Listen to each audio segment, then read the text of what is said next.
Welcome to the Jeremiah Show. My special guest today is best-selling author Christopher A. Brooks.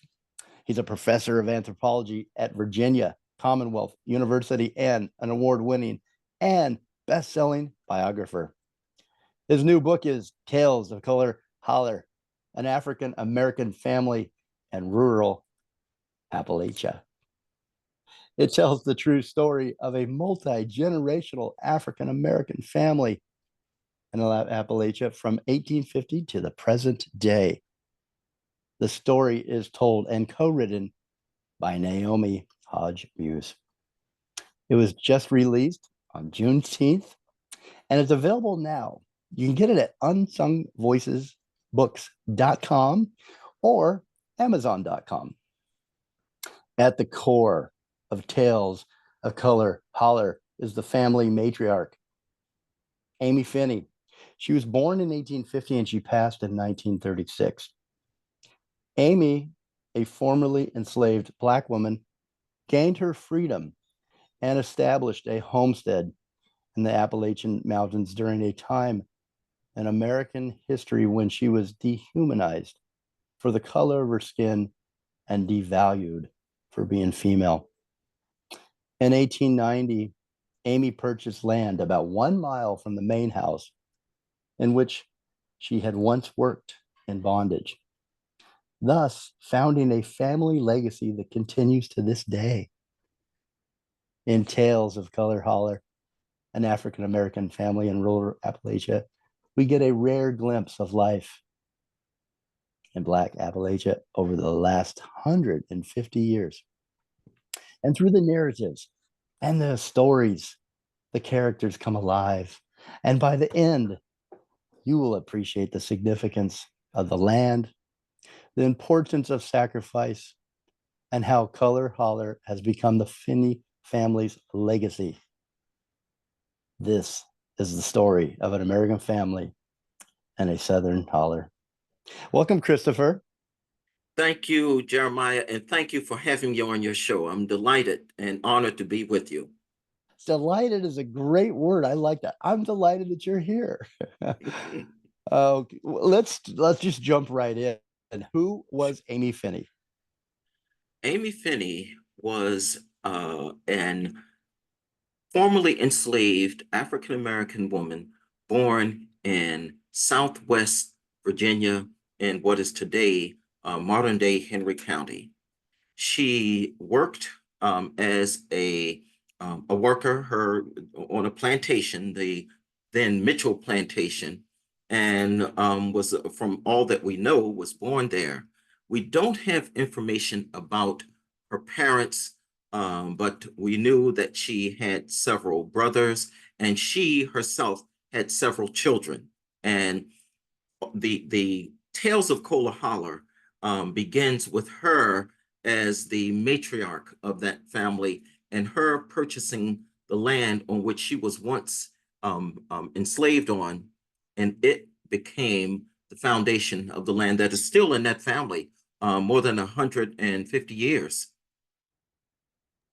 So describe Koehler Holler, if you can. Can you bring that to life? Sure, I can. Bit? Although Amy built a small home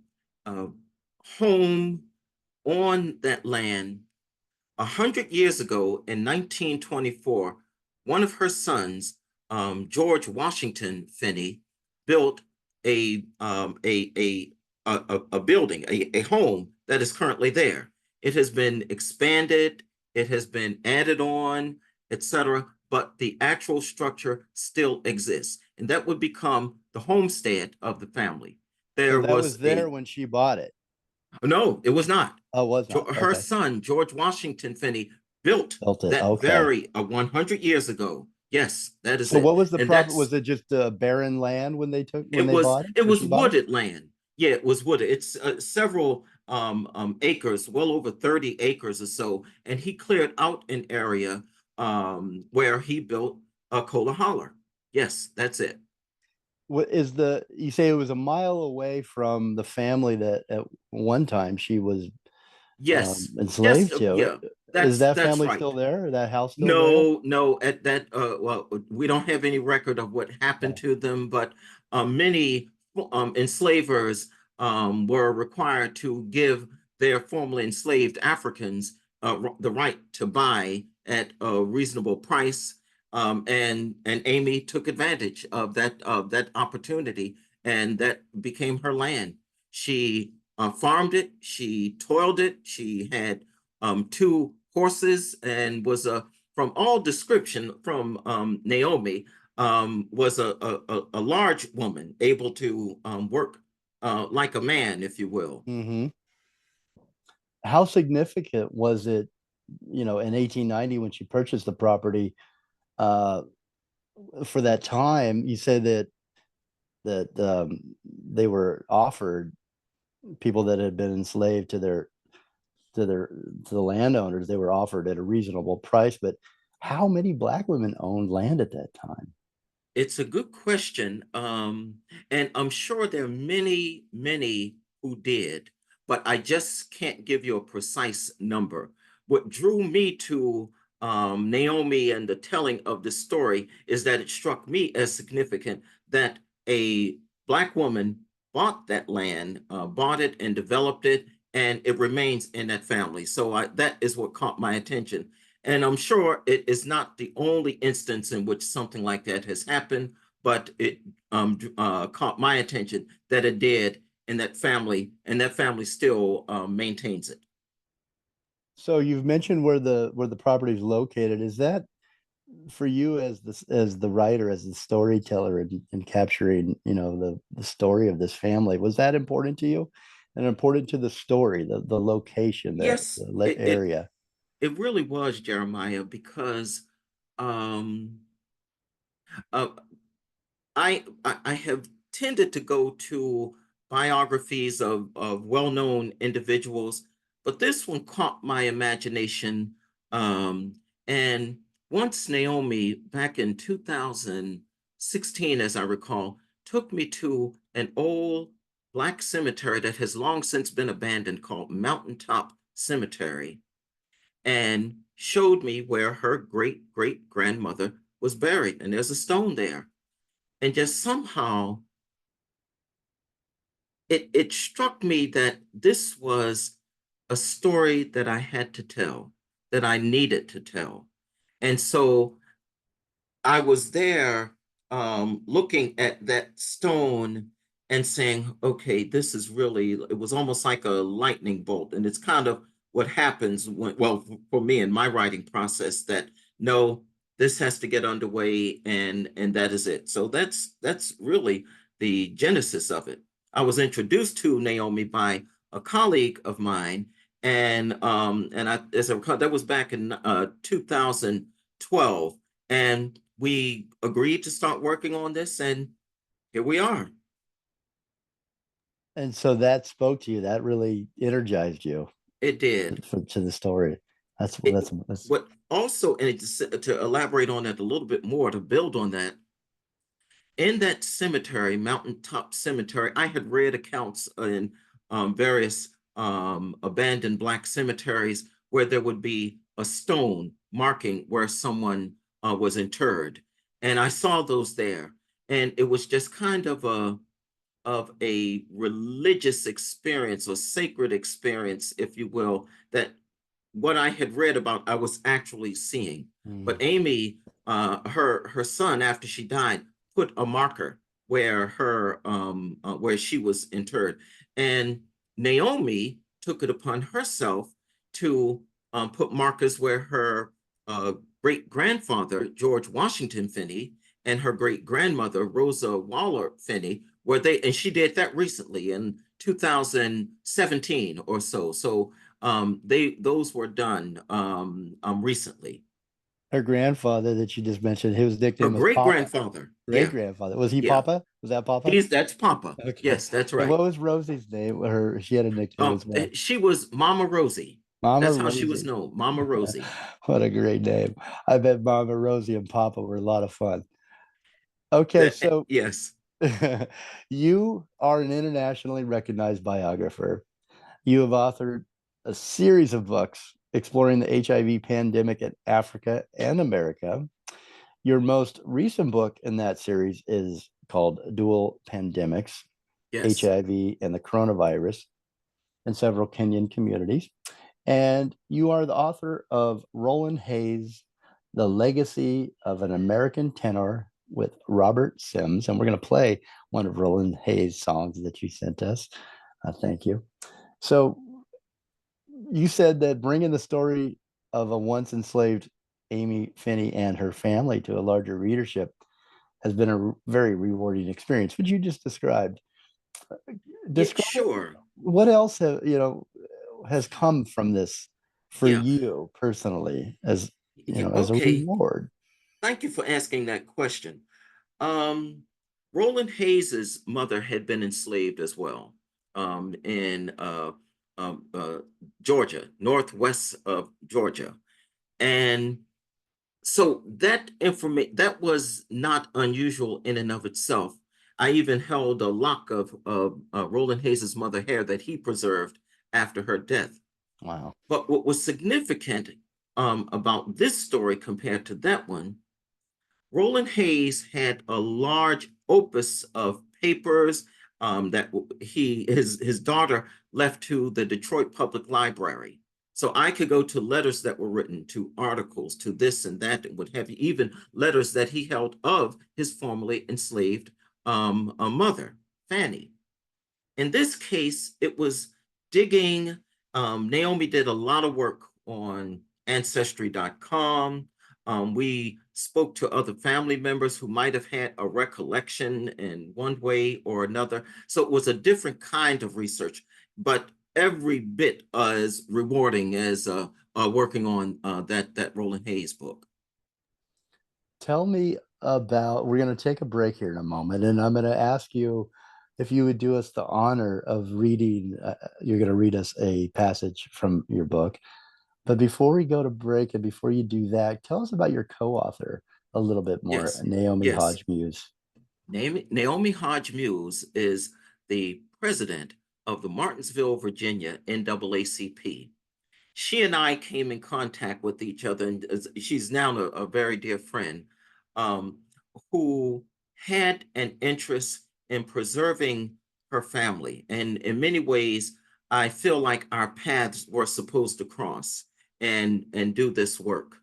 When we came at it from a variety of ways, this book started off with over 50 vignettes, one here, one there, and we worked for years to try to find a way of tying it together. And I would check with this editor and that editor, and then I came up with the idea, let's focus in, put all of the narratives about an individual in one chapter. And so that's how that came about. And we agreed on that, and we worked.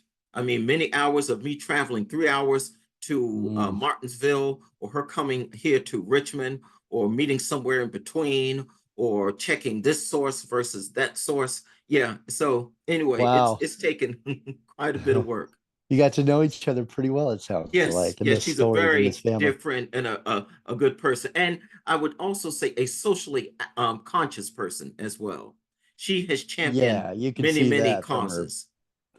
her bio. I mean, she's just incredibly accomplished and doing some really great things. Um, do you feel like you're a part of the family now in a way? Um, You weren't born into the uh, family, but you know them so yeah, well that well, funny that you say that. I know Naomi and her sister Christine the best, but I know other family members. But those, I, when you go to a relatively small community, people look at you a little suspiciously. So I can't say I've broken through that. All right, yeah, but certainly, there are those who would know me because I interviewed many people there, yeah. particularly around that Martinsville 7 case. So it's still rural. There were many people who did not want to talk about it, and the one person who spoke about it um, on the record, if you will, passed away earlier this year at 101 years old. Mm. But you got him on the record. Was it a Yes, Yeah, yes, I wow. did. Wow. Well, what a great book. Tales of Color, Holler. We're talking to author Christopher A. Brooks right now. He is going to, I'm going to give you a second if you need to pull up your Okay, passage. He's going to read to us. This is such an honor, and we really thank you for doing that. It's so special to have you read this. We're going to set up the story, and when we come back from break, we're gonna dive into the story a little bit and open the pages and read the book together. okay. This is early in the book in which it introduces the reader to Amy Finney and how all of this came about because the real major figure in this was Naomi's um, grandmother, her grandmother, Dolly Finney. And Naomi, as a child, would harvest black widow spiders. And once her grandmother came home and found that Naomi had collected several of them in a jar, and I'll start there. One afternoon, I was out adding to my black widow collection, and Grandma Dolly came in the yard and saw my jar with about 5 or 6 dead black widows in it. Now, Grandma Dolly never scolded me, but when she saw me with these spiders, she spoke to me very harshly. Her eyes widened and she shouted almost at the top of her voice, "What you doing, gal? What you doing? Why'd you have those?" I was frightened by the tone of her voice alone because I had never heard her speak like that before to anyone. I certainly didn't understand why she was so upset with me. Tears were streaming down her face as she grabbed my arm tightly and made me promise I would never, ever catch another black widow in my life. Of course, I promised, but I did so more out of fear and shock at her demeanor. She sat me down beside her and almost apologetically told me a story that her grandmother had passed on to her when she was no more than 10 or 11. When Grandma Dolly told me about this story about our family matriarch, she insisted that I listen to what she said. It has been more than 65 years since she told me this story, and I haven't forgotten a word. Um, and basically, uh, um, Grandma Dolly tells Naomi about how her her grandmother, Amy Finney, had used during her period of enslavement, had used black widow spiders, dried them out, ground them up, and put them in the pepper of Master Mitchell, who had Oh man. abused her younger brother, and how over a period of time, the poison from the Black Widows poisoned Master Mitchell and caused his head to swell up, and he eventually died as a result of it. And this was Amy's revenge on the plantation owner for abusing and breaking the leg of her young brother, who was no more than 3 or 4 at the time. So the significance of the Black Widow had major importance. And when Grandma Dolly saw Naomi collecting them, scolded her, but that really sets the stage for how all of this develops, and it centers around the formerly enslaved Amy. Wow, what a setup. Oh my God, you just want to learn more. I want to read more. Okay, so you can get your copy. It's Christopher A. Brooks. He's here with me today. He's a professor of anthropology at the Virginia Commonwealth University. He's an award-winning biographer. The book is out now. It came out on Juneteenth. It's called Tales of Color, Holler, an African American family and rural Appalachia. And This is Jeremiah, if I can, here Yes, we say Appalachia. So anyway, Appalachia. You gave me lessons before the show here, it's okay. and the lesson, I'm a horrible student. If No, I was no, one of your no, not at students, I would all. get it. And I'll probably still get it wrong. I should just have you It's say it. okay. I It's like the okay. way you say it, and that's the way we should say it as well. Um, but pick up a copy of the book Tales of Color Holler by Naomi HODGE-MUSE, an international best-selling biographer, and my special guest today, Christopher A. Brooks. You can get it at unsungvoicesbooks.com. It's also available on amazon.com. And we will be right back.